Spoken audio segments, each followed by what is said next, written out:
Have you guys seen that Chinese spy balloon? Yeah, for real, we all have. From Montana all the way to the Carolinas, the alleged spy balloon caught all sorts of live, on-the-ground surveillance before the Biden administration finally decided to shoot it down over the Atlantic Sea. We got the footage. They just shot it. A single missile fired by a jet fighter See the smoke coming from it? ended the brief, spectacular life of the Chinese balloon at 2:39 Saturday afternoon, It seems to be coming down. carrying out an order President Biden issued to the Pentagon earlier in the week. They decided that the best time to do that was as it got over water outside within the 12-mile limit. Here it goes. The balloon went down 6 miles off the coast of South Carolina, spreading debris over a 7-mile area where Navy ships were waiting to pick up the pieces. It's going to be really interesting if we're able to recover this, to see what they had on board. The former number 2 officer in the U.S. military, retired Admiral Sandy Winnefeld, is not sure why China would conduct such an in-your-face spy mission, violating American airspace in full view of anyone who looked up. I know that things are not necessarily always well coordinated.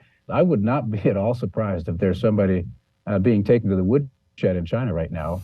Yeah, it looks like TikTok wasn't enough for the Chinese to keep an eye on the American people. No, TikTok was just the start. So the question is, why did it take the Biden administration so long to shoot down this gosh darn thing, right? It's like we're either playing the real Hunger Games or Squid Games. The world is out there tired of America. The world doesn't understand that we are too. The House China Committee says that the balloon incident makes us look weak and flat-footed. Not a good look. In fact, one U.S. general already came forward with his gut feeling of war with China. Plus, U.S. service members sounding the alarm of the extremely woke military that we have right now. Then there's famous millionaire investor, the man who predicted the Great Recession, Michael Burry, tweeting a very ominous, very scary warning to sell.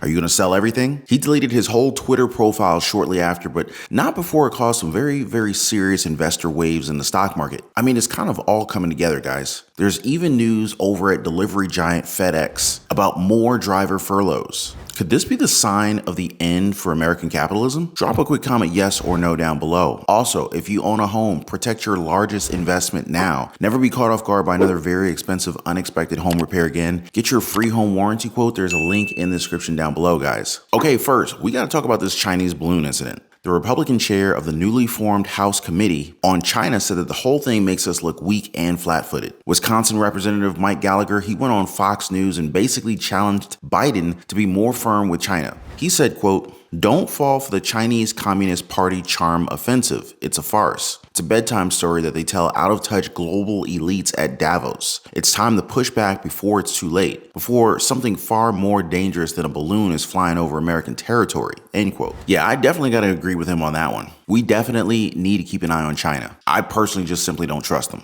But what about you guys? Do you think that Biden should be keeping a very close eye on China? Hit the like button if you guys agree below. Plus, the way Biden and his administration handled the surveillance balloon situation, whether it was something accidental or incidental or international, it just showed how America is just kind of scared of pulling the trigger whenever our national interests are at stake. You know what I mean though, right? Representative Gallagher described it as like seeing a robber on your front porch and inviting him in, showing him where you keep your safe, showing him where you keep your guns, where your children sleep at night, and then politely asking him to leave. Makes no sense. This came straight from the congressman. After they took the balloon down, Gallagher recommended, quote, "If we don't have the capability to neutralize it, corral it, collect it, look under the hood and exploit it, well, that's a capability we need to develop with an $850 billion defense budget, because I suspect it's not the last time we're going to see this Chinese probe," end quote. Now, could he be hinting to a potential war on the horizon here? Well, some people in the military certainly think so. We're going to get into that a little bit later on. But I have to tell you guys, at times like this, I really want to avoid calling Biden our president,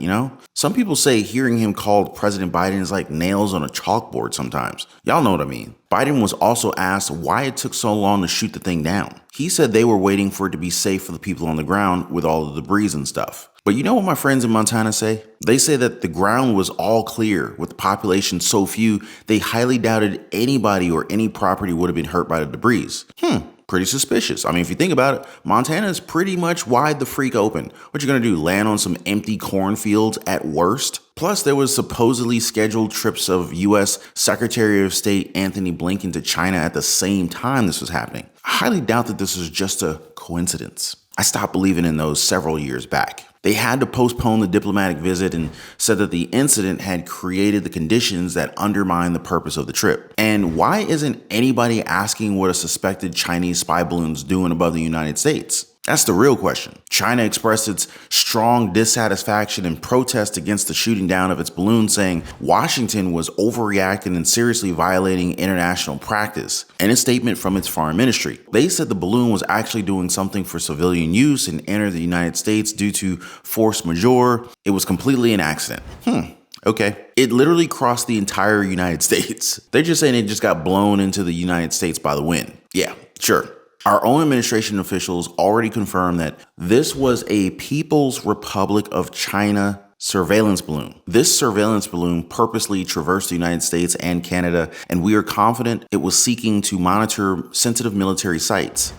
Its route over the United States near many potentially sensitive sites contradicts the PRC government explanation that it was just a weather balloon, end quote. Last update I found, they're still trying to recover the debris from the balloon to learn more about it. Definitely something to pick up on in our next update. But what do you guys think? Click the subscribe button and tap that notification bell so you do not miss any of it. Now, as for Washington, maybe it's time we shut down the whole thing and get some younger guys in the White House. What do you guys think? Maybe it's time for some of our younger guys to get into the Oval Office. You know what I'm saying? Seriously though, guys, I keep telling you, make sure you keep your powder dry and stock up on all your supplies. And while I'm stocking up on supplies, I'm also stocking up on gold. Y'all see where this economy is going and the strength of the US dollar? Make sure to click the link down below for the best way to invest in gold right now. Now, we just got a word of a leaked memo coming from a US 4-star general saying that his gut told him that the United States would be at war with China in 2025. I mean, if you look at the whole thing, it's like we're reliving the start of the Russia-Ukraine war all over again, except this time it's with a much larger player, China.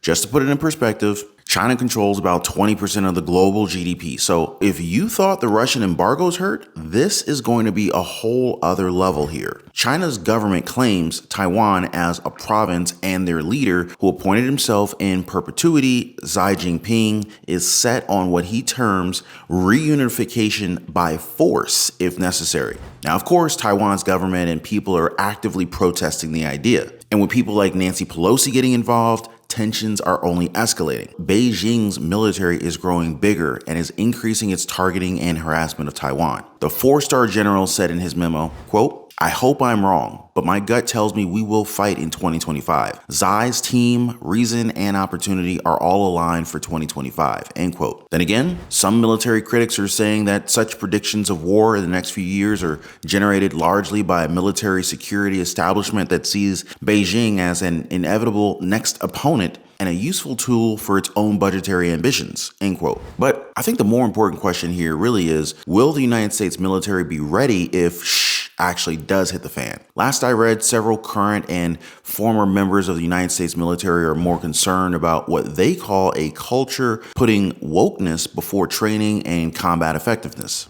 Those service members, some of whom served on special operations forces in Iraq, Afghanistan, are blaming that culture for its recruiting challenges, which have risen to a level unseen since it was transitioned to an all-volunteer force. Bottom line, the Army leadership is woke, and probably the lower enlisted, they have been indoctrinated in school. Equity diversity is another way to divide and conquer the masses. It does nothing for the warfighter, end quote. The military has been facing a recruiting crisis, with the Army failing to meet its recruiting goals in 2022, and the Marines, Air Force and Navy all dipping deep into their pools of delayed entry program candidates to scratch by this year, putting them well behind the pace for meeting next year's goals. One service member said, quote, "Troops themselves are largely treated as expendable, and they don't even pretend otherwise. Spending 15 plus years in the military during wartime with multiple deployments, risking their lives only to be tossed out like garbage, losing the retirement that they worked years to earn because they didn't want to take an experimental vaccine for an illness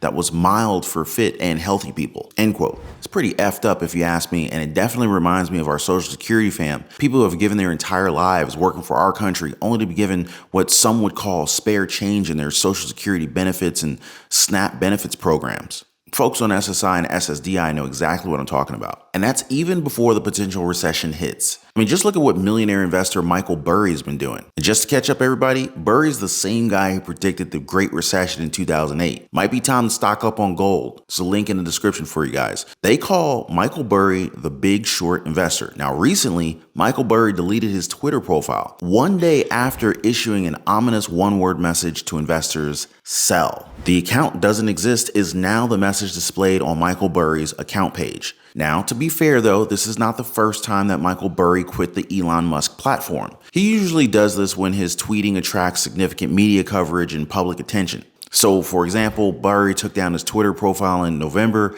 after his criticism of Elon Musk led the Tesla CEO to call him a broken clock. Yeah, a broken clock. Well, even those are right twice a day, right? He also left the website in June of 2021, shortly after diagnosing the greatest speculative bubble of all time in all things, and warning buyers of meme stocks and cryptocurrencies they were headed for the mother of all crashes, he said. He also habitually deletes his tweets to stop bots and promoters of meme stocks and cryptocurrencies to piggyback off of his 1.3 million Twitter followers. But so far though, Michael Burry has warned the benchmark S&P 500 index could plunge by more than 50% from its current level of around 1,900 points. He also cautioned inflation might rear its head again once the Fed Reserve stops hiking interest rates and begins cutting them. And he also suggested that the United States economy could suffer a multi-year recession, a lot worse than a lot of people are predicting. Now, another major warning sign that we should not ignore: FedEx Freight announcing more driver furloughs.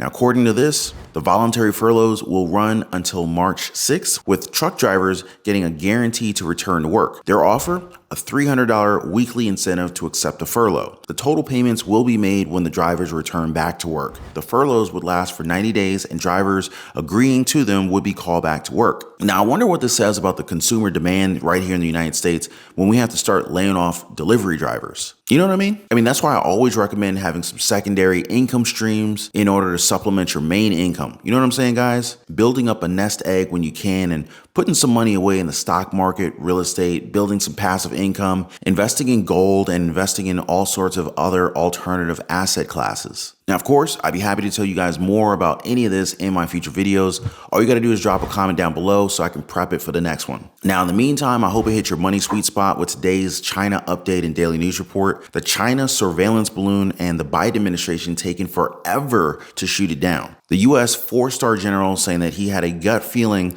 China's going to start a war in 2025, plus recession warnings coming from legendary investor Michael Burry and logistics giant FedEx. It's crunch time right now, guys. Expect the updates to come in fast this week. Make sure you do not miss any of our coming videos. That next update may just crack the case wide open and showed us what Biden and Congress are really up to. Anyway, be kind to one another and y'all be safe out there.